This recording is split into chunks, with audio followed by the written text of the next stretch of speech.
Bonjour tout le monde, le 4 février 2020. Bruno, j'ai entendu que tu as fait un party pour le Super Bowl dimanche. Oui, des amis à moi proches, les amis proches à moi sont venus. On a eu une belle réception pour voir la grande victoire des Chiefs. Toi, tu faisais quoi pour le Super Bowl? Ouais, j'étais là. On a eu beaucoup de plaisir. On voudrait prendre le temps pour de féliciter aussi Laurent Duvernay-Tardif. C'était tout un match, toute une victoire. Wow, une remontée des Chiefs, de voir Laurent, puis le Québec, je pense que le Québec, sauf toi, c'est glissé derrière les Chiefs. Bravo. Plus de 1 660 000 téléspectateurs à RDS. Donc, bravo aussi à la gang d'RDS qui ont fait le match. C'était super intéressant. C'était la semaine cruciale. Hein? Avant de quitter la semaine dernière, on a parlé que ça prenait 6 points. Il fallait tout ramasser, rien donner pour se garder ce mince espoir-là là, aux éternels optimistes. Mais ça a été très convaincant comme semaine. La victoire du Canadien à Buffalo, ils ont été excellents, fermé le jeu défensivement. Le retour de Gallagher qui marque en revenant, il n'a pas manqué un beat, il a été excellent. Ensuite, la Floride. Oui, ça, c'était convaincant. C'était un des meilleurs matchs de la saison, si on peut dire. Là. Je pense que les Canadiens ont dominé sur toute la ligne. Carey Price a été bon au bon moment. Et on a perdu une qui a fait mal, un petit peu contre Pierre-Luc Dubois, qui a joué tout un match de hockey. Continue, les Blue Jackets. C'est Pierre-Luc Dubois qui avait fait le revirement, qui a mené au but du Canadien. Mais comme tu me parles tout le temps de lui, la force de caractère qu'il a, il a répondu, il a amené son équipe à la victoire. Et c'est une équipe qui continue de surprendre. Il y a beaucoup de sujets d'actualité dans l'entourage canadien présentement. Et un qui me vient en tête là, tout de suite, c'est Kotkaniemi qui a été descendu à Laval. Je crois que c'est ce qui nous touche le plus, parce qu'on parle de son développement, on parle de ce qu'il faisait avec le Canadien. Est-ce que c'est bon pour lui présentement? On a vu sa réaction aussi d'avoir été descendu dans les mineurs, la réaction et ses petites déclarations d'après son premier match avec le Rocket de Laval. Qu'est-ce que tu penses de tout ça? Il était rendu dans une situation où c'était difficile. Tu voyais que le joueur, le sourire qu'on avait vu de lui l'année dernière, l'aisance sur la patinoire, et des fois qui est camouflé par une certaine naïveté d'un jeune joueur qui n'a pas peur de faire d'erreurs, qui va sur la patinoire et tout allait bien pour lui. Là, cette année, avec les blessures, un début de saison un peu plus difficile, camp de sélection difficile, a fait face à de l'adversité. Et là, ça a été dur. Et dans les commentaires qu'il dit, son match à Laval, son premier match à Laval, malgré une dure défaite, c'était le match qui a eu le plus de plaisir depuis le début de la saison. Parlait d'avoir la confiance des gens derrière de lui, de pouvoir aller sur la patinoire et essayer des jeux. C'est clairement un gars qui manquait de confiance, qui cherche à la retrouver, qui cherche à être capable de faire ces jeux-là qui lui ont donné du succès, dans le fond. Oui, et moi, je vois ça comme un petit peu une différence entre développement et performance. Parce qu'on sait que dans la Ligue nationale, il faut que tu sois performant, il faut que tu sois là soir après soir. Et on oublie souvent, dans le cas de Kotkaniemi, qu'il n'a seulement que 19 ans. Donc, Suzuki, qui arrive cette année, qui est une recrue, a 20 ans. Kotkaniemi a 19 ans. Et ça, on l'oublie souvent. Et il faut penser au développement du jeune. Et je crois qu'il a été peut-être maladroit un petit peu dans ses commentaires. Mais moi, je vois ça aucunement. C'était pas contre Claude Julien, l'organisation du Canadien. C'est plus, regarde, il y a eu du fun, il a vécu une autre atmosphère, une autre situation. Parce que là, il retrouve un petit peu comme il était en Finlande avant de quitter ou en Suède avant de quitter, où il y a du plaisir à jouer, il y a les responsabilités d'un joueur offensif. Et c'est ça que Joël Bouchard va lui donner. Il va lui en donner des responsabilités, il va donner du temps de jeu et d'avoir la rondelle sur sa palette là, dans ces situations-là. Pour lui, ça va lui redonner de la confiance et c'est bon pour le développement. Et on a vu le commentaire de Joël. La différence est là. Il fait une erreur. Il fait un jeu que tu ne peux pas faire dans la Ligue nationale, mais il fait un jeu sur la patinoire et Joël Bouchard va venir le voir. Ça va être un commentaire, ça va être constructif. Puis dans ses commentaires, Joël lui a dit à Kéké, si tu fais ça dans la Ligue nationale, tu ne joues plus. C'est parce que tu es dans une ligue où tu dois performer. Tu as cette espèce de flexibilité-là dans la Ligue américaine que tu dois utiliser de la bonne façon. Ouais. Tu peux pas dire à un joueur, fais n'importe quoi sur la glace, tu vas y retourner. Il doit quand même apprendre à être imputable, mais au moins, il a cette flexibilité-là de un coup de plus pour apprendre. Tu l'as mentionné, à 19 ans. Et c'est pas évident. Il n'ira pas dominer dans la Ligue américaine. Pour ceux qui pensent qu'il va avoir 20 points dans les 10 prochains matchs, c'est pas vrai. C'est une ligue qui est très difficile, mais ça va lui permettre d'apprendre. C'est une bonne équipe. Et la même chose pour Pierre Fleury. Dans les matchs qu'il était là, il va toucher à l'avantage numérique, au désavantage numérique, les situations corsées à 5 contre 5. Il va avoir la chance de, oui, tu as fait une erreur, voici le pourquoi, mais il faut qu'il apprenne. Il faut tu vois une amélioration. Exact. Et c'est là qu'on voit comment c'est bien d'avoir Laval juste à côté, la ligne orange, qui est là pour l'amener. Et s'il performe ou il y a un blessé ce soir, bien, il va pouvoir tout de suite être rappelé. Donc, c'est une situation, il va faire du mieux qu'il peut. Il va s'amuser, toucher à la rondelle. Et pour moi, c'est la bonne décision dans le cas de Kotkaniemi. Mais si on reste dans l'optique là, de développer ces jeunes-là, parce que tout le monde a son parcours différent. Ouais. Et l'objectif du Canadien, quand tu regardes à long terme, c'est d'avoir dans quelques années Kotkaniemi, Fleury et un Nick Suzuki ici à Montréal. C'est peut-être une saison différente pour les trois. Mais là, parlons d'un qui est resté ici à Montréal et qui continue de prendre des pas de géant dans son développement. Nick Suzuki, qu'est-ce que tu en penses? C'est impressionnant de le voir aller. Il joue avec la confiance d'un vétéran. En 3 matchs cette semaine, je crois qu'il y a eu 4 points, 5 points. Un but, 4 passes, 5 points et plus 4. Il a joué au-dessus de 18 minutes, prendre des mises au jeu en zone défensive. On voit son but, c'est un compteur de but naturel, un but comme ça. Il y a de la maturité, il y a de la confiance dans ça et c'est bien de le voir comme ça. Mais sur le but, là, est-ce que tu sais qui était à côté de lui? Parce que c'est un 2 contre 1. C'était Ilya Kovalchuk. C'était Covey. Ouais. Il y a un certain moment où on se disait « Hey, Suzuki, des fois, il force le jeu, il passe un peu trop la rondelle, là, décide de lancer. » Et là, c'est ce que tu parles. Il y a eu un moment, en première période, en fin de première période, il y a une mise au jeu en territoire défensif. C'est Barkov et Huberdeau sur la patinoire. Pas de problème. Embarque Nick Suzuki, il a cette maturité parce que le but qu'on a vu juste la séquence avant, ça commence dans son territoire. Il est en bas de la ligne des buts, aide son défenseur à faire la sortie de zone. Fait que d'amener cette confiance-là, là, est-ce que ça va donner le coussin à Philippe Danault? Tu sais, c'est là que ça va venir aider le jeu de Philippe Danault d'avoir un autre joueur de centre à qui tu peux faire confiance? Bien, c'est sûr que ça va l'aider. Ça va l'aider dans tout plein de situations. Dans ma tête à moi, si le Canadien veut avoir une chance de gagner la Coupe Stanley, peut-être que Philippe Danault, ça serait un deuxième. Et Suzuki un troisième ou à l'aile. Dans une situation parfaite où on parle du gros joueur de centre à Montréal, tu mets Danault deuxième ou ce qui peut jouer contre n'importe quelle ligne dans la Ligue nationale. Et Suzuki, là, tu vas l'amener encore plus avec de la confiance. Mais ça, présentement, oui, ça l'aide Philippe Danault. Et je pense Claude Julien, le Canadien de Montréal, parce que ce jeune-là, depuis le début de la saison, moi, je m'attendais à un petit peu un rabaissement dans son jeu. Là. Si on peut comparer peut-être avec ce que Kotkaniemi a fait l'an passé, à un moment donné, il a été fatigué. Nick Suzuki ne ralentit pas présentement. Surtout dans la fatigue mentale. Oui, les gars, c'est des super entraînés. Puis tu le vois, la maturité physique que Nick Suzuki peut avoir.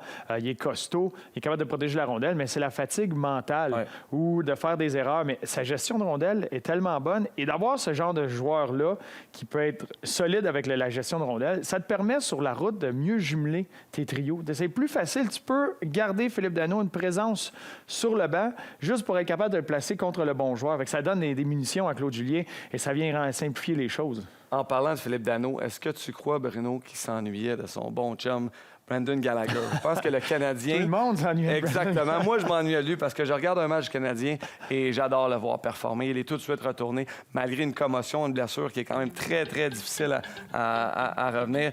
Regardez ça, à son premier match, il fait un but comme ça, un but avec de la patience, de la finesse, avec sa visière teintée. J'adore. Ça fait très bien. Je trouve ça. Puis regarde, le gardien de but, il savait aucunement où il allait lancer. Il ne voyait pas ses yeux. Exactement.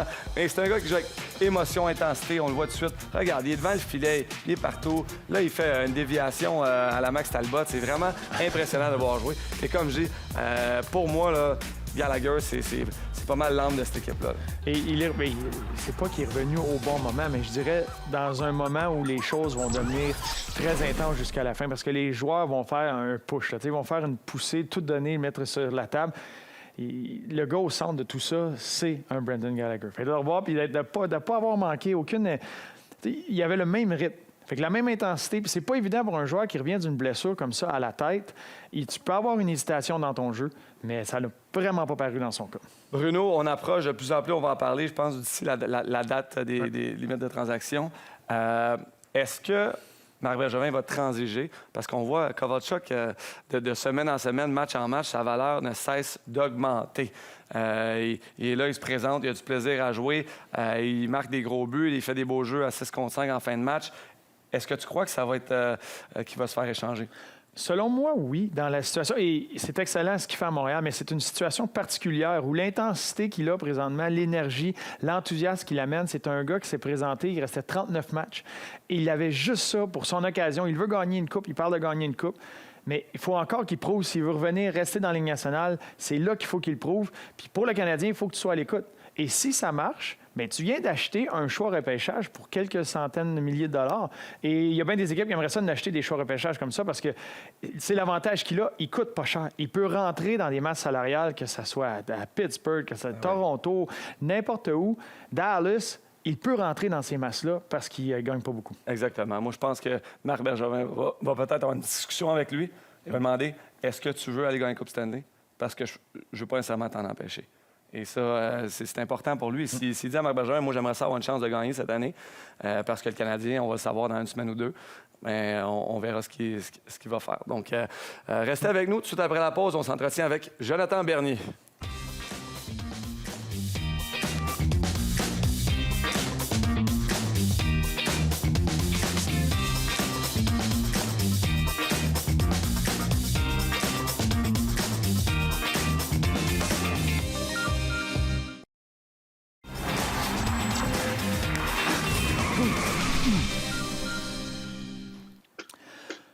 On a la chance d'avoir un ami de Max et Bruno, Jonathan Bernier, le gardien des Red Wings de Détroit, qui a joué un excellent match hier soir. Malgré une défaite de 3-0, a été reçu une des étoiles du match. Il est là, journée de congé bien méritée pour Jonathan. On est content de t'avoir avec nous. Merci les boys, ça va bien? J'aime bien vos deux petits bonhommes là, à l'entrée. Oui, hein? C'est sportif, avec les cheveux longs. Mais bon, t'as pas vu ma photo en fin de show aussi, j'ai les lèvres toutes roses, mais bon, ça, on va falloir parler de ça. Joe, comment ça va? Tu nous disais avant qu'on rentre en onde, parce que ça fait 2 matchs de suite que tu as une étoile, malgré les défaites de ton équipe. Comment ça se passe cette saison pour toi? Personnellement, c'est sûr que c'est un challenge de rester positif dans tout ça, mais personnellement, ça va bien. C'est sûr que en tant qu'équipe, là, on connaît ça. C'est une ligue qu'il faut que tu gagnes, faut que tu performes. Puis, disons que c'est dur d'arriver à l'aréna puis d'être positif puis d'avoir un sourire, là, mais j'essaie de faire de mon mieux. À quel point c'est difficile de contrôler cette frustration-là? C'est-tu quelque chose qui a tout le temps été inné en toi ou tu as développé ça avec la maturité que tu as pris à travers ta carrière?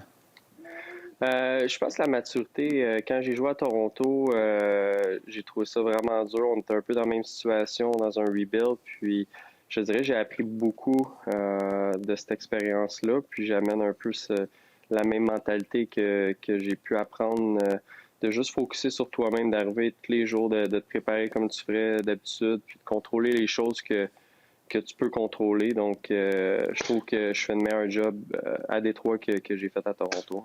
Joe, je lisais un petit peu sur toi. J'avais oublié que... Parle-moi un petit peu de ton premier match junior majeur. Qu'est-ce que tu te souviens de ça, ton premier match junior? Qu'est-ce qui s'est passé? J'étais avec Yaroslav Alak qui est à Boston, puis il n'avait pas eu son visa à temps, donc c'est moi qui ai commencé, puis on était sur la route à Halifax où mon frère jouait, puis c'est lui qui a scoré le premier but. Puis juste pour en mettre un peu plus, il m'a donné la rondelle. Ben non! C'est super, ton frère Marc-André Bernier qui joue encore, en fait. Lui, c'est en première période, là, avec genre 4 minutes le match venait de commencer, ton frère Marc-André. Ouais, c'est chiant. Il t'en parle-tu encore à Noël? Ben, j'ai été chiant un peu, mais on a gagné la Coupe du Président, puis lui, je pense qu'il était 3 fois en finale, donc j'ai remis ça, puis ça a comme arrêté un petit peu après ça. Ça a mis fin aux conversations. Hey, Joe, j'aimerais qu'on revienne un peu en arrière. Ton repêchage, tu es un choix de premier tour des Kings de Los Angeles, 11e au total. C'est de plus en plus rare, les gardiens qu'on voit sortir au premier tour. C'était quoi tes attentes cette journée-là? Comment ça s'est déroulé pour toi? Je te dirais, je le savais je pense que c'était entre 8 et 15 que je serais sorti. Puis, c'est sûr, écoute, tu veux sortir le plus haut possible. Là, mais quand tu vieillis, tu réalises que c'est juste une petite brique avant toutes les autres qu'il faut que tu mettes. Donc, tu sais que tu as beaucoup de travail à faire après, mais c'est sûr que j'étais extrêmement content là, d'avoir été repêché première ronde. Après avoir joué à Los Angeles, tu es à Toronto, Anaheim, Colorado et maintenant à Détroit. J'aime ça faire ça, cet exercice-là. Dis-moi les premières choses, une petite histoire qui te revient en tête sur chacune de tes équipes. Écoute, c'est sûr, Los Angeles, j'ai eu l'équipe qui se fait repêcher. On a gagné la Coupe en 2012, donc ça va toujours rester une place très spéciale pour moi. Mais Toronto, ça a été aussi exceptionnel, même si j'ai eu une année difficile sur ma dernière année. Mais j'ai appris énormément, une organisation incroyable. Puis moi, ma femme, on a eu vraiment du fun là-bas. Ça a été la manière qu'ils nous ont traités, c'était top notch. Après ça, tu étais à Anaheim, Colorado, puis Détroit. T'es souvenir de là? C'est sûr, à Anaheim, j'ai pas été là longtemps comme Colorado, mais je te dirais que j'ai... excuse-moi, mon petit bébé, il fait bien du Tyler bruit avec ou ses jouets. c'est l'autre? Il essaie les nouveaux jouets. Ouais, c'est ça. J'ai pas été là longtemps, mais je te dirais que j'ai appris de Toronto, j'ai amené dans ces deux équipes-là. Puis ça m'a permis d'allonger ma carrière puis de signer à Détroit pour 3 ans. Là. Donc, j'ai eu 2 bonnes saisons là-bas. J'ai été chanceux d'un sens que les 2 gardiens se sont blessés, John Gibson puis Varlamov. Donc, j'ai pu gauler beaucoup plus de matchs que je pensais gauler. Donc, j'ai comme remis ma carrière sur track. Là. Alors, on est de retour avec Mike Vien. Mike qui est un gamer professionnel d'NHL. Ouais. Merci d'être là. Merci à vous de m'inviter. C'est super. On a la chance aujourd'hui d'avoir les manettes, d'avoir le PlayStation, le jeu NHL 2020. Ouais. Et aujourd'hui, je vais être ton gardien de but. Super. Puis on va jouer contre Bruno. Exactement. Tester ça. Bruno on qui fait va prendre quoi, le un Canadien. professionnel? Le match de ce soir. Donc, on va regarder ça. Là, il faut mettre en perspective que on est loin, nous, d'être des professionnels de ça. On ne joue pas régulière. Je vais essayer d'y aller pas trop fort contre Bruno. Mais raconte-nous donc, se Bellarine, ça a parti de où, tout ça? Je te dirais que ça a parti depuis que je suis jeune. Peut-être j'avais... Même à l'âge de 5 ans, je regardais mon cousin jouer à des jeux vidéo. Puis c'était plus des RPG à la Final Fantasy. Puis c'est de là que j'ai eu mon intérêt aux jeux vidéo. Après ça, j'ai commencé tout ce qui est compétition, plus en 2012. C'est là que j'ai commencé à être intéressé aux jeux NHL. Bien, surtout quand j'étais jeune, je jouais au hockey aussi avec le monde à l'école puis dans la rue. Jusqu'à quel âge? Mettons 13-14 ans. Puis après ça, c'est là que j'ai eu des blessures aux genoux qui m'ont empêché de... Max. Voyons donc. Max, arrête. C'est bon, Continue à parler. Pose des questions. Concentre-toi. Champion du monde NHL, ben ouais. Ben, c'est ça, des blessures aux genoux qui m'ont fait arrêter, dans le fond, à jouer au hockey. Là. Puis je me suis concentré plus. Je me suis dit, à défaut de ne pas venir un joueur professionnel de NHL comme vous deux, les boys, je me suis dit, je vais essayer de venir sur console au moins. C'est ce que j'ai réussi à faire après. Regarde-moi pas quand tu parles. Ouais. Go, hein, là, ouais. En te regardant. Exact. Mais là-dedans, là, à quel moment tu as commencé à entendre parler de ces compétitions-là? Puis à quel moment tu as réalisé, hey, je suis bon là-dedans, si je mets du temps, si je structure tout ça, je peux faire une carrière là-dedans? Je te dirais, en 2012, comme j'ai dit, j'ai vu que dans le classement mondial, un petit classement mondial dans le temps, il n'y a pas encore de compétition faite par les équipes de la Ligue nationale. Je me suis dit... OK, j'ai du talent. Tu sais, je me retrouvais dans le top 100 régulièrement. Puis je me disais, peut-être que j'ai de quoi à faire là. Fait que, Et là, dernièrement, tu as filmé un documentaire avec ça s'appelle Ma vie de pro. Oui, avec Stéphanie Harvey, ambassadrice du e-sport au Québec. On est chanceux de l'avoir. Dans le fond, elle a commencé quand il n'y avait aucune compétition, rien. Elle est 5 fois championne de Counter-Strike. Okay. Alors, c'est comme ça. Ma vie de pro, on a tourné des émissions pour faire en sorte... de faire découvrir des futurs stars au Québec du monde e-sport. Je te regarde, là. Est-ce que tu te donnes ou tu donnes des chances à Bruno? Là, je donne des chances à Bruno. Tu me parles et tout, là. Je suis comme... Mais c'est pour ça, c'est 3-3, là. Okay. On est correct, là. Mais tu peux-tu le planter, s'il te plaît? Si tu veux. J'aimerais vraiment ça, parce que il va me niaiser tout le long. Et... Ouais, ça y allait, là. Mais défensivement, je joue en piqué, en plus. Mais c'est parce que moi, je lance par en bas. C'est beaucoup plus difficile. C'est vrai, ça défense. Ça défense, c'est ça. Ouais. C'est ça, il y a les commentaires aussi des gens, là, en ligne. En ligne, là... Comme, tu sais, qu'on a exemple avec Brad Marchand qui échappe la rondelle, son tir de pénalité en tir de barrage.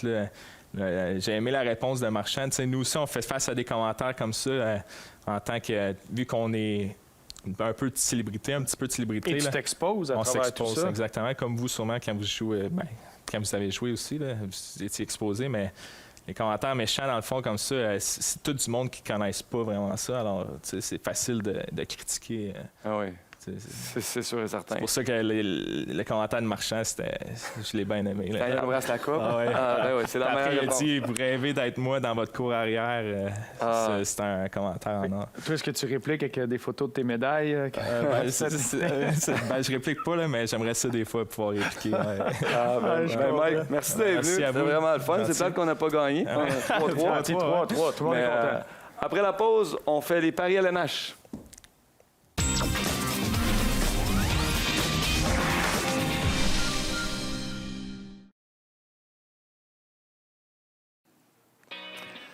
Et là, Bruno, je sais exactement où ce que je te veux, là, mais tu commences à prendre l'avance un petit peu. Je suis en train de creuser l'écart. Ouais, là, j'avais été le tout pour le connaissances. tout la semaine passée. Hein. J'avais essayé de jouer un petit peu avec les règlements, choisissant la Floride contre Montréal dans le pari des matchs de la Ligue nationale, et ça n'a pas fonctionné. Ouais, cette stratégie-là est venue te mordre. Oui, mais regarde, moi, j'y crois encore. Cette semaine, ça ressemble quoi, les paris? Ça ressemble à quoi? On a notre match du Canadien. Toi, tu as choisi jeudi. Tu as pris le Canadien contre Anaheim à la maison. Exactement. Bon choix. Intéressant. Moi, j'ai pris le Canadien qui connaît des succès sur la route au New Jersey ce soir, malgré le fait que Carey est revenu et qu'il est resté à la maison pour soigner la grippe. Je pense que le Canadien va être capable de gagner sur la route. Ton match de Ligue nationale? J'ai choisi les Bruins qui seront à Détroit dimanche. Donc, je dis que les Bruins vont gagner ce match-là contre les Red Wings et Jonathan Tu ne l'as Bernier. pas dit tantôt à Jonathan? Non, je ne l'ai pas dit. Si, je vous souhaite une étoile. Une défaite, mais une étoile. Exactement. Moi, j'ai pris Washington. Ce soir encore, les Kings qui s'en vont à Washington. C'est pas facile de gagner à Washington. Et Ovi qui continue sa chasse au grand trophée du meilleur marqueur de tous les temps. Justement, le pari de cette semaine, qui sera le premier marqueur de la Ligue nationale à avoir 40 buts? Et j'avais le premier choix. Il y a Pastrnak présentement qui est à 38 buts, Matthews, Ovechkin à 37. Et j'ai choisi la voie de la facilité et aussi mon ancien club et un chum que j'aime beaucoup, Pastrnak. Le graphique est inversé en passant. J'avais le premier choix. Ça arrive. Je veux garder On Pastrnak. vous pardonne l'erreur. Oui. Mais j'ai été avec Matthews. J'avais le choix entre Ovechkin et Matthews, mais avec l'horaire, j'ai décidé d'y aller avec Matthews. Mais pendant que je continue à creuser l'écart, Mike, j'aimerais ça. Tu as fait de quoi d'assez particulier en fin de semaine à Pittsburgh? Oui, Tu racontes ça rapidement? Oui, j'étais à Pittsburgh en fin de semaine pour la fondation Mario Lemieux qui fait beaucoup de travail pour différents hôpitaux à Pittsburgh et la recherche sur le cancer. Et j'ai eu la chance de rejouer parce que j'avais joué la première saison nationale avec le grand Mario. Il est encore tellement bon. Théo Fleury était super intéressant aussi. Donc, j'ai vraiment trippé. Quelle belle expérience. Est-ce que Théo Fleury a vraiment une grosse tête ou c'est parce qu'il est plus proche de la caméra? Il a tellement une grosse tête, là. C'est une brique, je te le dis. Mais il avait beaucoup de talent encore. Mais il a ralenti beaucoup plus. Mario est encore plus intéressant. Mais bon. Hey, mais notre prochaine, c'est le 11 février. Oui. Une journée spéciale, je me rappelle pas pourquoi. C'est ma fête. Vous pouvez m'envoyer plein de messages sur les réseaux sociaux. Je vais être content. Je réponds à tout. Hey, bonne semaine. On se revoit le 11 février.